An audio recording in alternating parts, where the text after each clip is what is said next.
All right, John. So thank you for pointing out that I missed out your video halfway through. I think there was a problem with the internet connection. I've been having a little bit of connectivity issue lately, so apologies for that. So we'll start reviewing your video from the incline bench. Let me share my screen, and here we go.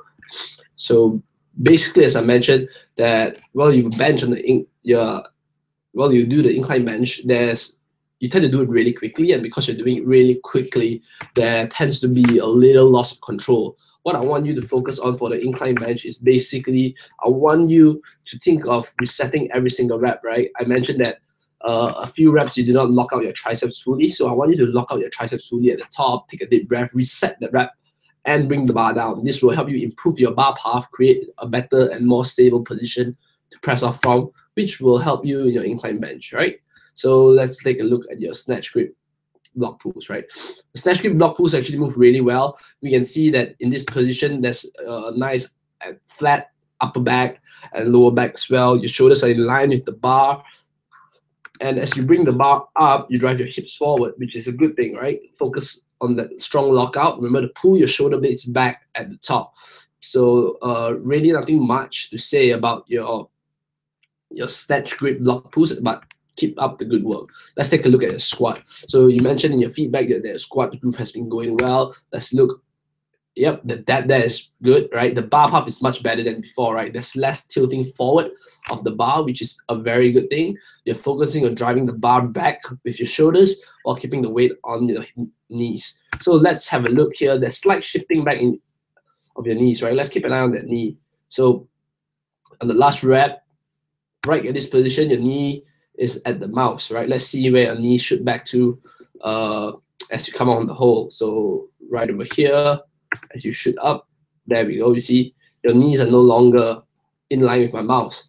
And that means there's a slight shifting of your knees back. So what I would like you to do is continue to keep working on that, working on loading the knees. Right at the bottom of the hole is where you should load your knees. So basically at the bottom, right, you want this at this position, you want to drive your shoulders back up, right, and drive your hips forward, right? Shoulders back up and hips forward. This will load the knee, and this will help load the knee and quads, load the quads to help you drive out the hole at a straighter bar path. But overall, I would say very good work with the squat. Keep improving. The groove is definitely getting back. So I would say keep up the good work with the back squat, and time to get your squat gains back on. This week, we'll be doing a little bit higher repetition of squat just to accumulate volume before your deload. So let's see what your form would look like when you're performing a little bit higher reps. Close grip bench press. The bar path looks good, right? Once again, you're bringing the bar down a little bit quickly. Same thing with your incline bench.